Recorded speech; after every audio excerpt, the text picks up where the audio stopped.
Good morning from Chicago, Illinois. My name is Lucy Gray, and I am the co-founder of Actionable Innovations Global.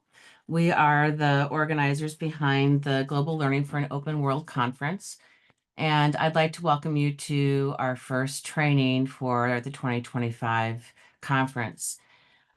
We strongly encourage you to watch this recording if you're looking at it.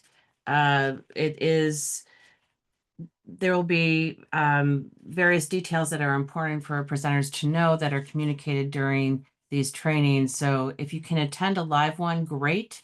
If not, we really encourage you to watch one of the recordings. These slides will also be available, and the recording will also be available in our Notion toolkit for presenters so you can find it easily.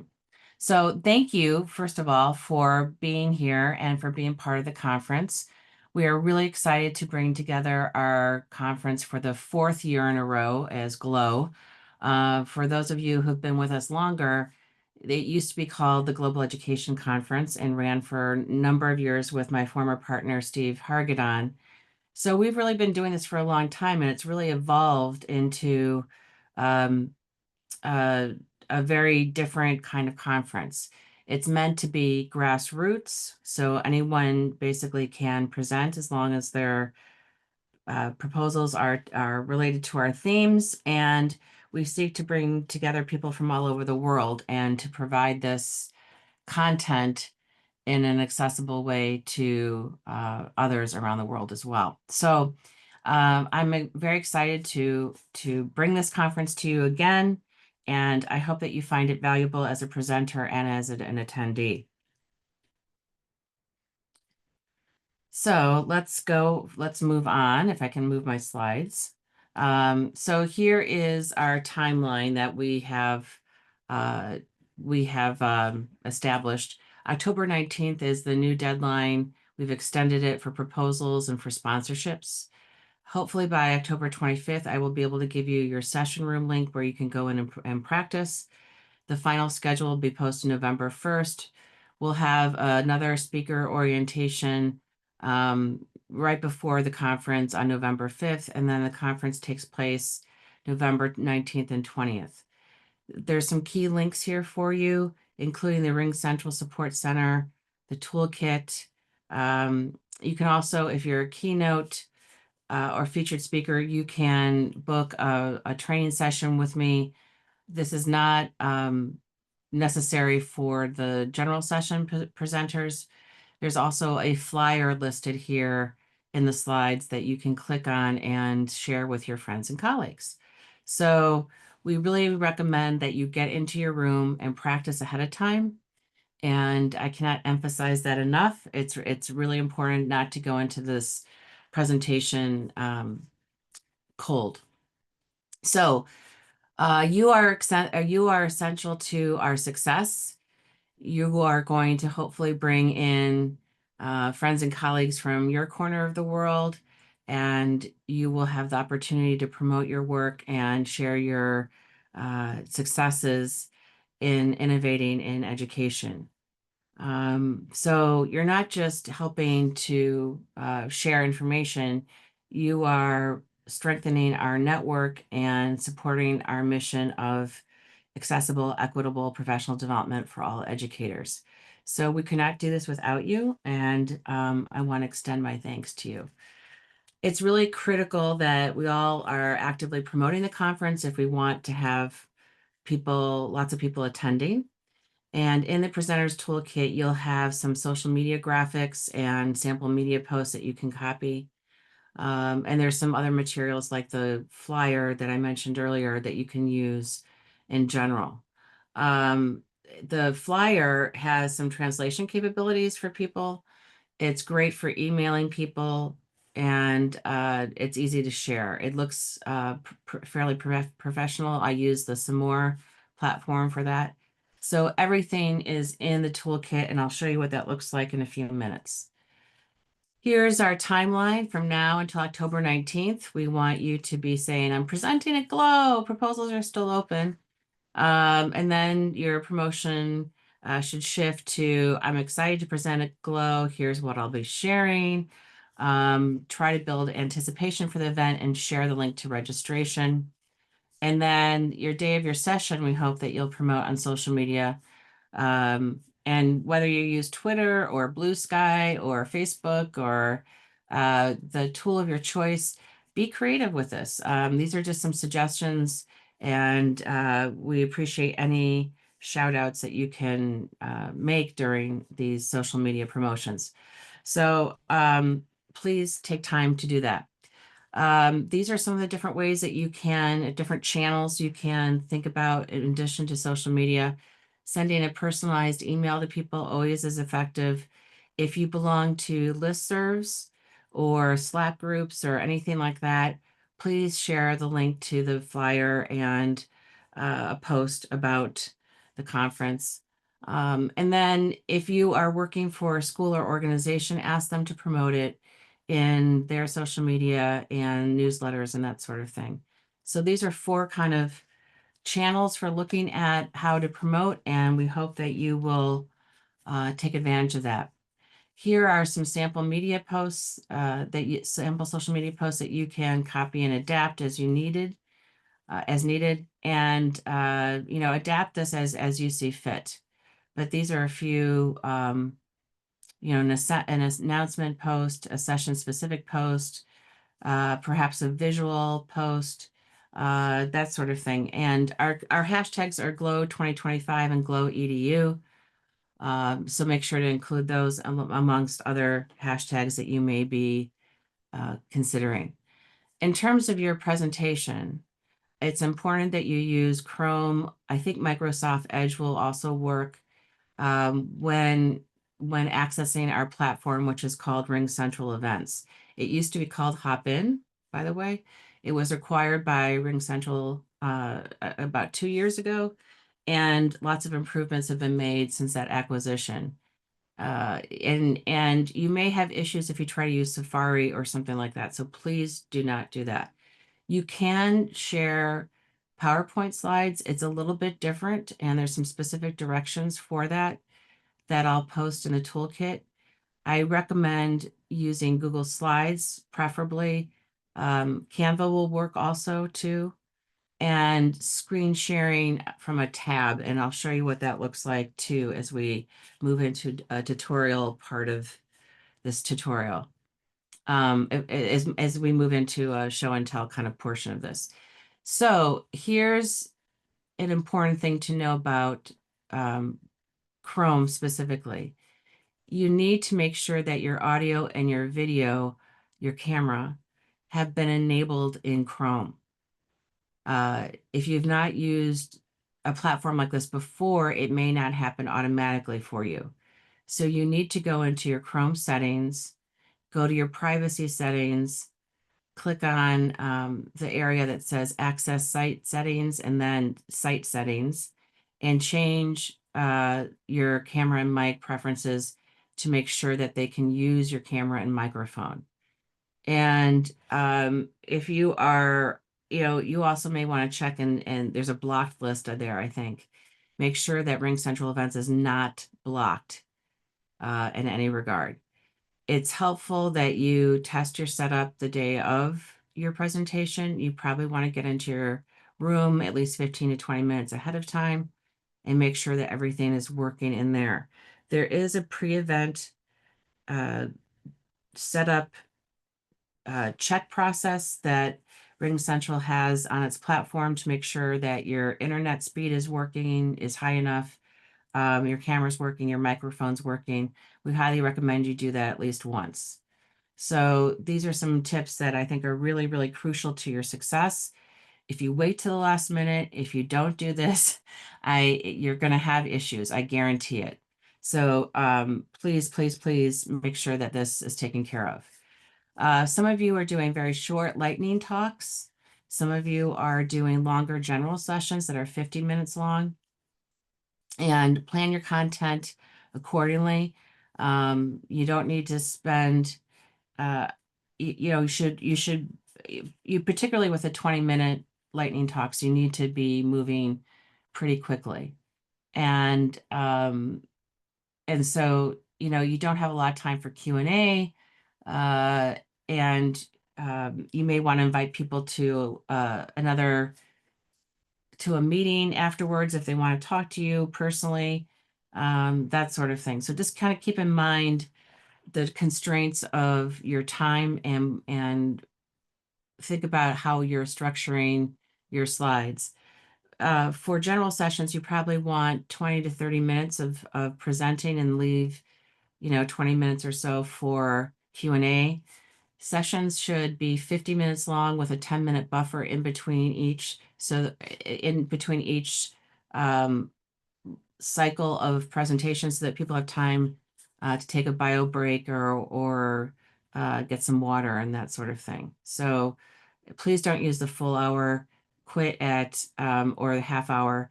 Actually, the half hour is fine if you use that whole 30 minutes. But if you're doing a 50-minute session, please just use 50 minutes. There are two different kinds of session rooms. Most people are presenting in session rooms. And during the proposal process, you could request a moderated room, which gives you access to a slew of different interactive tools, and open rooms, which are rooms where everybody can turn on their audio and video. In both cases, up to 50 people can have their audio and video enabled. In moderated rooms, you, the presenter, will have the ability to turn off and on people's audio and video. People can request in a moderated room to be able to turn on their audio and video so that you can bring them on stage, or they can offer a comment verbally. And that's not hard to do. And I'll show you again where the toggle is for that. I recommend doing moderated rooms so that you have breakout rooms, you have virtual confetti, all that sort of thing. If you want just an open-ended session, maybe if you're doing a birds of a feather session, you may want an open room where everybody can easily turn on their own cameras and mics at will. So, for more formal presentations, I would definitely choose moderated.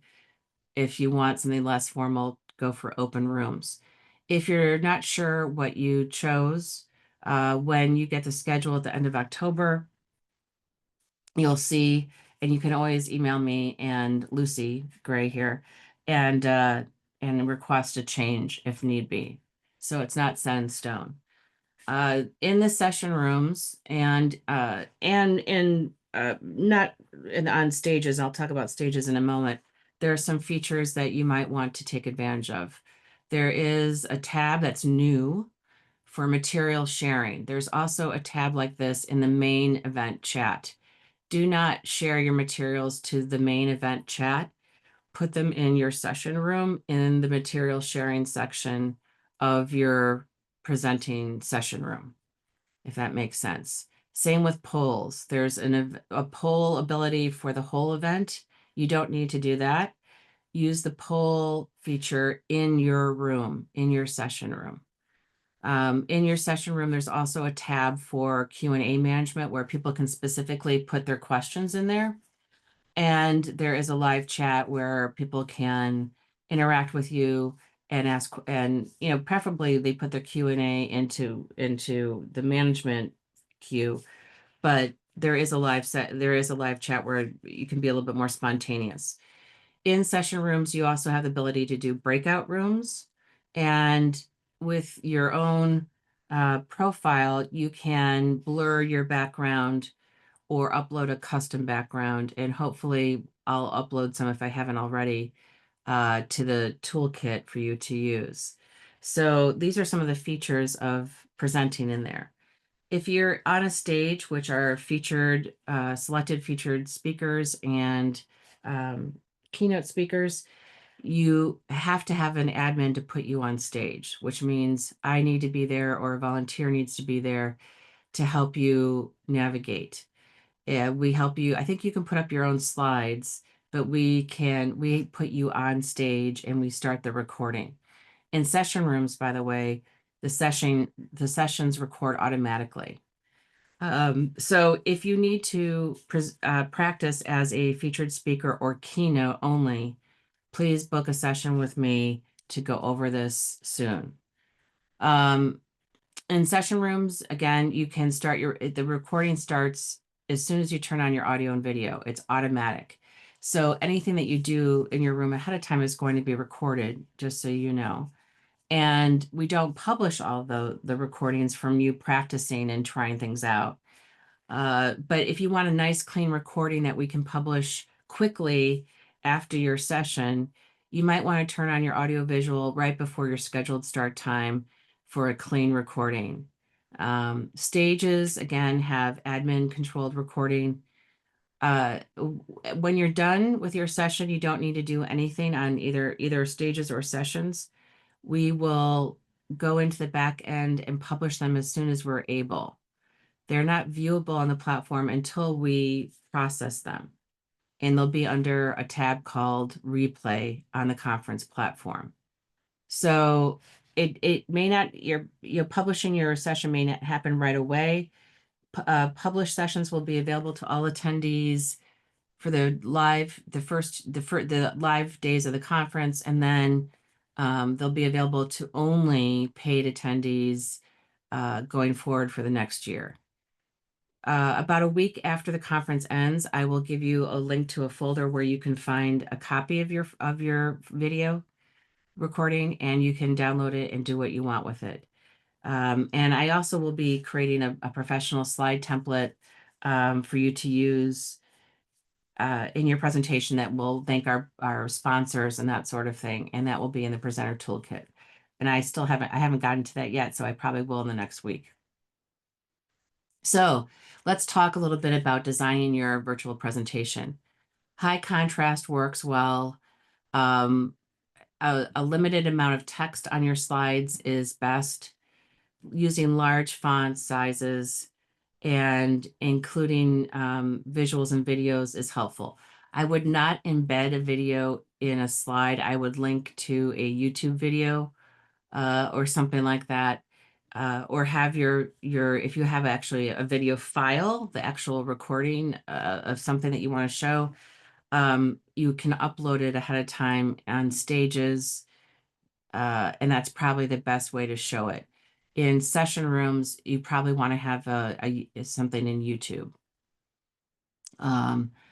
Keep on thinking. The other piece of designing these presentations is thinking about your global audience, and avoiding slang and cultural idioms is important because those don't necessarily translate well for people. If you are using acronyms and certain specific words, make sure that you're explaining them well for attendees. And you might want to speak your slides a little bit. So you can say you're looking at a slide right now of design principles for the conference. Explaining what you're doing will make it really clear to attendees who may speak other languages other than English. Keep in mind that we have at least 70 countries represented at the conference with diverse backgrounds, languages, and technical setups. So being thoughtful about your design will make it more inclusive for our attendees. Before you present, these are some of the steps that you should take. One is promoting your session. I think we've covered that. Two, you want to practice in your room, which again, at the end of October, that link should be provided to you. Make sure that all the links and multimedia work in the actual, either your stage or session room environment, and have a backup plan in case this technology fails you for some reason in general. And then on the final day before you're presenting, make sure that you're in your room 15 to 20 minutes early and test everything to make sure everything's working. Stage presenters, also remember you should book a practice session with me if you're going to be if you're a featured or keynote speaker. Here are some ideas for engaging your participants by session type. If you're in a lightning talk, keep it fairly simple and structured. General sessions, you may want to start out with some sort of hook or activity that will engage participants. It could be a poll. Um, it could be people introducing themselves in saying their location, maybe in the chat in your room, and make sure that you're really clear about what you want people to do in your room. If you want people to be interactive, encourage that. If you want people to turn on their audio and video, encourage that. But set expectations clear at the beginning of your session about how you want people to participate. If you want people to use the Q&A queue, and you can decide whether to, if you're in a moderated room, whether to allow audio and video on by others. You don't necessarily need to. And sometimes it helps if you have a co-presenter or a volunteer who's kind of monitoring things as well, but that's not required. We will have volunteer moderators who will be checking on rooms and making sure that you're up and running. And they will do their best to help you and support you as much as possible. So here are some other tips for presenting successfully at our conference. I'm not sure if I'm modeling those right now, but you want to speak clearly and slightly lower than you would in person. Vary your tone and pace throughout. Pause after key points for emphasis. Use enthusiasm because it translates through the screen. And then make sure that you're looking at the camera when you're speaking, not your screen, and have your camera positioned at eye level. Good lighting is really important. You don't want to be, presenting in a darkened room, hopefully. And you can use that background blur tool or upload a virtual background for a more professional look. In terms of screen sharing with your slides, it's best to share a tab, not a whole window or screen. If you try this, you'll see why I'm recommending just a tab. You don't want to have a lot of things distracting you. So make sure that you mute any notifications and you close any unnecessary tabs or applications that are on your computer. And you want to be in presentation mode, whether you're using Canva or Google Slides or PowerPoint. There should be some sort of presentation slideshow mode that you can enable so that it's full screen and your menus don't show.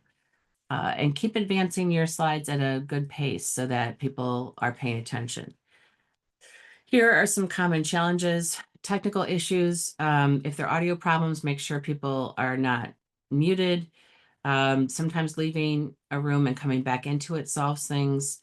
Refreshing your browser, verifying your Chrome permissions, and you may want to restart your computer at some point, and if there's continuing issues. There is a place in the RingCentral events support portal for reporting issues to RingCentral. And you can also ask us if in the event chat, if you're on the platform for help, if this is happening to you. But generally, if you leave a room and come back, your audio and video issues should be resolved, but who knows? So, let us know if you have any issues. In terms of audience engagement, if people are not participating, make sure that you pause and call on people directly or use interactive polls to energize. If you run into difficult questions, say, great question, let me add it to the Q&A queue for follow-up. If you have a disruptive participant, which we've never had, you can click on the three dots on their profile and report them to RingCentral and to me. So if there's a problem, you let us know.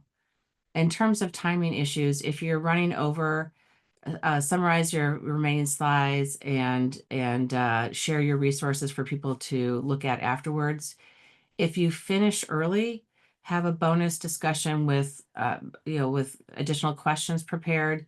And if there are any technical delays, prepare some conversation starters to fill time in the chat or by having people turn on their audio and video. So these are some of the current of some ways to handle creatively the common challenges. Again, you have some tools in the session rooms. In stages, you also have polls, I believe, and chat. And material sharing is available at the top level, at the event level, and in your sessions rooms. We'd like you to share materials in your session rooms if possible. And then let's see what else. So the day before, the day that you present, make sure that this is a checklist for you, to make sure that you think of everything that you need in preparation for your session. So these are just some tips you can read, and make sure that you are there, 15 to 20 minutes ahead of time at least. After your session, you may want to ask people if they want to connect to you on LinkedIn and share your LinkedIn profile. You may want to provide your email address so that people can email you afterwards. There are built-in meeting tools in the conference platform where you can schedule a meeting without having to go to an external Zoom or other, FaceTime. So take advantage of that. And within a week, we'll send you your link to your folder that will have your presentation in it. I also will send a link where you can request a certificate of attendance and participation. And, post your recording link to social media and share what you did at the conference. And we really would appreciate it, and give us feedback too. There's also going to be two polls within, or two surveys within the conference. And I may do another survey at the end that will help us plan for next year and improve what we're doing. So your feedback is really important. Again, here's some information about where to find support. Our presenter toolkit, the RingCentral Support Center are all linked here. Here's my email address. And if you, and then we also have a presenters group where you can come in and ask questions and communicate and get to know some of the other presenters. So these are some of the resources that are available to you. Finally, these are my final parting words for success in terms of this presentation, but I'm going to go into a demonstration in a moment of the platform. Your experience matters. Your promotion matters. We want you to be authentic. If they're little bumps, that's okay. We want you to have fun, and we want you to engage our participants as much as possible. And this is really about building relationships for future collaborations, and building your global learning network. And we hope that for presenters and for attendees, that you come away from this experience with some ideas of how to implement globally connected teaching and learning in your classroom or school setting. But you also have some new friends that you can count on to potentially collaborate with in the future. We've had a long history of people meeting in our rooms and becoming collaborators, and we're excited to hopefully see more of that happen at this year's conference. So thank you once again for making GLOW 2025 possible. We'll see you online November 19th and 20th. Here's some things to remember, and we'll see you then. Okay, so I'm going to now switch to a couple of things I want to show you. One is this is what the conference platform looks like. And you go in through the registration page. It's not live right now, but you will have a link that will allow you to go into your room before things become live and practice. And the best way to go in is through a spreadsheet that I will give you with a link in it. But just to kind of give you an idea of what the conference platform looks like, there's a main page that's called the reception page that has information in here for everybody, including the schedule. The schedule is not published yet, so it's not showing here right now. Stages are the next area, and this is where featured speakers and keynotes will be, and our Spanish strand. The sessions will be listed here, but there also will be a pop-up schedule for people to look at. We have a speed networking tool where you can connect and have mini meetings with other attendees. It's really kind of fun. And you can you're matched by certain elements that you've put into your profile, into your personal profile. So you want to make sure that's updated. And then we're going to have an expo with our sponsors on at 4 o'clock the first day Central Time and 10 a.m. Central the second day. And you'll be able to go into these booths and interact during those hours with our sponsors and learn more about their work. So keep that in mind. Replay will be where recordings are visible to the public.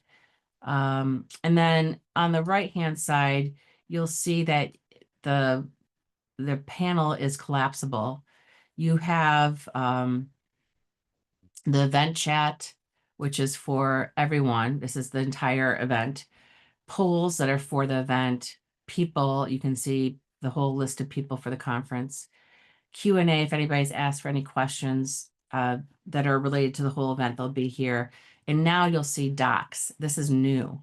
And if we will probably upload some documents here for you, like tutorials and that sort of thing for getting for people to use Glow, to get used to Glow, that will go in here. Please do not use polls, Q&A, and docs for your individual session in the event tab, okay? You need to be in your session room in order to do that. So just FYI, this is for top level event organizers in general. You're free to promote your session and greet people and that sort of thing and ask for help in the main chat on this reception page. But keep in mind that stages will have their own separate tools. Sessions will have their own separate tools as well. So this is what stages. I want to go in here and show you what a room looks like. This is a test room. And this is a moderated room. It's not completely open. And I have moderator privileges, so I can go in there and test things. So if you look on the right-hand side, there is an event chat. There's a My Agenda, which is where sessions I've bookmarked will appear. And then there's a session tab. Right now, this is the tab where I want to chat. This is where I chat. That everyone can see that's in the session room. Polls that the speaker have developed for this session are in here. Anybody who's in the room will pop up under the People tab. And if anybody's asked a specific question in this session, it should be here. You can announce Q&A to your presenters, which will be only for this room. And it will open up the Q&A queue and they can ask questions there. And then here under docs is where you can add a document, a PDF, a PowerPoint file, a Word document, and leave a quick note here for people to access your information. So if you want to use that in your session room, you can. Again, note that I'm in the session tab. I'm not in the event tab. I'm not in my agenda. I'm in my session room. So, there are a couple other things you should know. On the left-hand side, there's a little lightning bolt, and this is where you can create breakout rooms, which are very similar to Zoom breakout rooms, if you've ever used that. You can create a session banner that will appear on the right-hand side of your screen, and you might want to promote your organization or link to something that you're going to use in your session here, but it'll be popped up and people can click off of it. You can have it appear for a few minutes or for the entire session. There's some settings there when you create that you can set yourself. There's some attendee engagement tools. If you don't want confetti or emoji reactions or the people in your session to raise their hands, you can turn those things off. You can also turn them back on just with just a click here. And then finally, under tools, there are different layouts for how you're going to appear on screen. And I'm not on screen right now because I haven't joined the stage, and I'm going to do that next. And I'm going to pick I'm going to pick I'm going to leave it on fill. And I'm going to click on join stage. In this, you want to run this pre-event check to make sure everything is working. And you just simply click on run pre-event check, and it's going to lead you through a process of checking your audio and video and that sort of thing. It probably takes 5 minutes. If you want to change your background, you can choose one of the ones that are provided here. There is a warning that it may slow things down, so just be aware of that. And you can also upload your own background if you prefer. You click on apply selection, and those settings are applied, and now you're on camera. So you can see that this is I'm on stage, and I have some tools down here for turning off my camera, for going back to device settings, for sharing, for emojis, for raising my hand. I have a question, for going full screen, and for enabling closed captioning. So those are tools that are only available to you, I believe. To share something, you're going to have your slides open in another tab. So I'm going to show you what that looks like. I'm going to go to my drive, and I'm going to find a slide deck that I have prepared.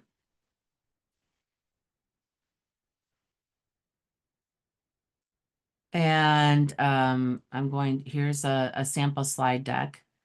And I'm going to put it in slideshow mode so that it's full screen. And I'm going to go back, hopefully. Maybe I need to do this.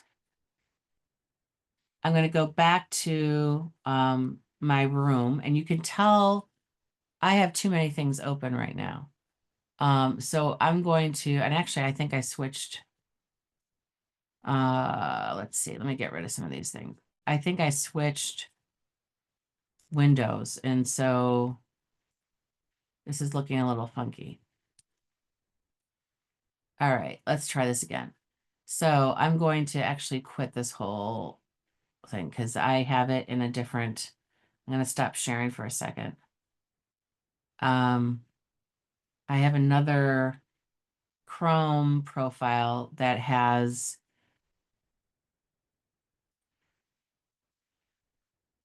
which is really not showing up right now.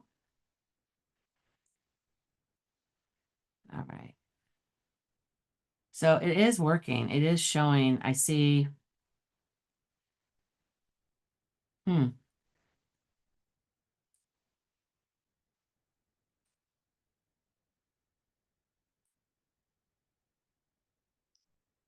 All right. Sorry about this. Okay, I think I'm in the right place now.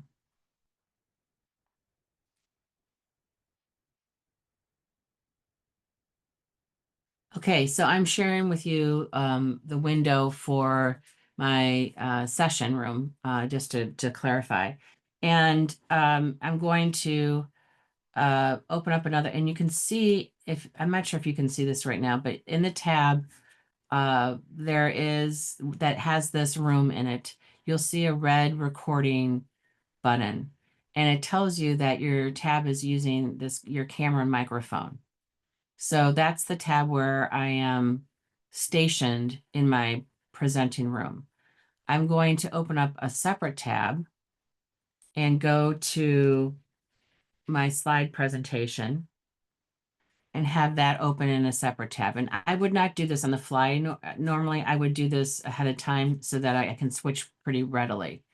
So back in my session room, I'm going to click on the open share menu, and I'm going to share my screen. And I'm not going to share the entire screen. I'm not going to share my window. I'm going to share a specific tab. And what this does is, and I also want to make sure that audio is being shared too, if I have any audio in my presentation. What this is going to do is toggle or switch between my current view and the slide view. And you can go back and forth pretty easily and it's just a little disconcerting if you've never presented this way before.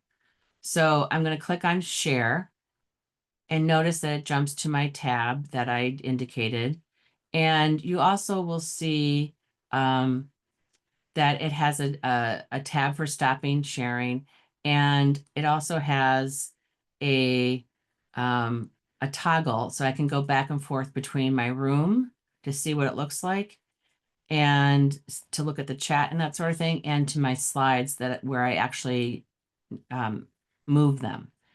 Now, right now, I'm not in slideshow mode, which is a problem because it doesn't look, I don't want all my slides showing. So I'm going to click on slideshow and I can go back to my window and it looks a lot better, doesn't it?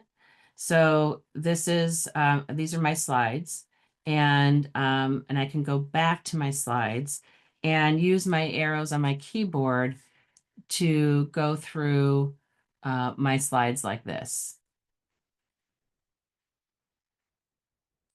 and do my presentation. And then if I want to check the chat and make sure that, any questions that, to see if any questions have popped up, I can switch back and that sort of thing. So, this is something that you may want to practice toggling back and forth so you can see how it looks.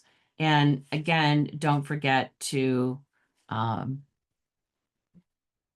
things in full screen mode, and you can check and see how things look. Anyway, notice here in the upper right-hand corner, I'm still sharing.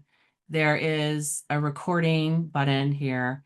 It says a call. It's not really a call, but this session is being recorded. It's recorded. The recording starts as soon as you turn on your audio and video. So just so you know, you don't need to do anything to start it or to end it if you're in a session room. Then this tells you how many people are watching, and this will only be visible to moderators and admins. And then if you want to take yourself off stage and stop the recording, you can stop sharing audio and video. And that will end things. It won't, I think if you turn it back on, the recording starts again, I believe. So just so you know, that's there. You can turn off your camera and your audio if you need to. You can do the emoji reactions again. You can go full screen if you want to. You can enable closed captioning if you'd like to have that going. Those controls should be available to you as a moderator in a session room. If you have an open room, people can request, or people will be able to turn on their audio and video just like you just did. Right now, if somebody else were in the room, in a moderated room, they would request to have their audio and video on if they wanted to do that, or you could actually invite them to if you want them to participate. And there will be a section here under tools where you approve them, and it's just a click. It's not tedious. But just be aware that a lot of people click on it thinking that they need to turn on their audio and video. And if you want a nice clean recording without other people involved and just using the chat, then I would not necessarily let people turn on their audio and video. If you want something more interactive, or you want to turn on for Q&A, that works too. It just depends on the goals of your session and what you're trying to accomplish. So this is a little bit about what a session room looks like.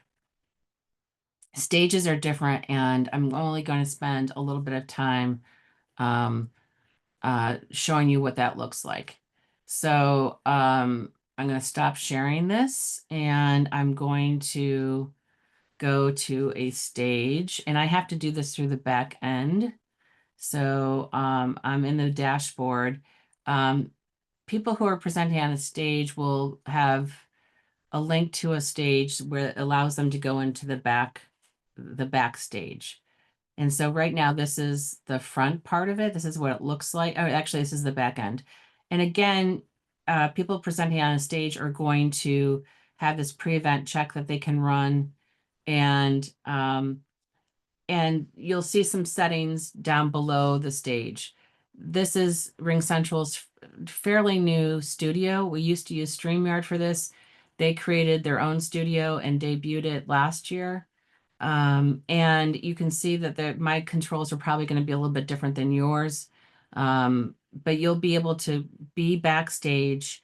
You won't be able to put yourself on stage. I'll have to do it, or another admin, and you'll be able to upload your slides and have them ready. Note that these stages are being used by multiple people, so there might be somebody who comes in who is not part of your presentation. Don't stress out about that. They can't put themselves on screen. So so when you're ready to, if you're presenting on a stage, which again is feature presenters and keynotes, I can walk you through this and show you how it works. There is a backstage chat just for the people who are backstage. In the stage, you'll see a tab now just for the stage event itself. There's a chat, there's polls, there's Q&A for the stage, and there's docs for the stage too. So if you have slides or a handout or something like that, you can upload it just for the viewers on the stage. So it's a little less interactive in here. There's no breakout rooms, I don't think. It's more for kind of front-facing presentations that are not terribly interactive. And when stages and sessions are going on, in the left-hand navigation over here, you're going to see like a little red icon that will indicate that there's live stuff going on in those spaces at this time. So that's important to know. So I just want to give people a glance of what this looks like behind the scenes in terms of things, but it's more helpful if I am able to work with featured speakers and keynotes one-on-one and help them get acclimated to this if they want to book a meeting with me. So that's that. And then I don't think there's anything else I need to show you other than in the platform, maybe the speed networking, which is really kind of a fun thing. You can, right on this page and also in the people tab, you can, first of all, complete your profile so that your interests are shown and that sort of thing, because that helps match people, I believe. That's one thing. You can see, let's see if I'm in the event. Here are the people. Let's see. So you want to make sure that your interests are set. I thought we had more choices in this, because it's kind of an odd set of choices here. Anyway, save it. You can also change your privacy settings if you don't want to be contacted by anyone other than organizers. And you should be able to see, I don't see why it's not showing up. You should be able to see a list of people who are in the event on the right-hand side. You can send them an invitation to meet with you. And that looks like this. You can request a meeting, invite it to an instant video call, or you can send them a direct message. Some people may have turned this off. Other people may not have this feature because the people who have free access do not have access to the networking tools. So just be aware of that. In terms of, and please take advantage of these meeting tools in here and use it to build your professional learning network. But don't randomly meet with people. Have a purpose to why you're meeting with people and let them know what that is. I think that's helpful. Anyway, speed networking, you click here, you click join, and it matches you with another participant for like a quick 1 to 5 minute meeting. And you can introduce yourselves and say why you're involved with the conference, blah, blah, blah, blah. And then you can choose to extend the conversation if you are having a great one, or you can exchange contact information so that you can add that person to your LinkedIn or whatever. So this is kind of a fun activity that will be open throughout the conference and maybe before, if you want to get to know people and play around with things. So I think that's just about it in terms of logistics for you. If you have any questions, please let me know. And I'm looking forward to working with you in November. Please, if you need practice or anything, or have questions, please come to our training sessions. You can come to as many as you want to. Each one is usually a little bit different, although I use the same training slides that you saw at the beginning. So anyway, please do come see us, and we will be more than happy to help you get acclimated for the conference. Thanks for listening and have a good day, and I'll see you online soon. Bye.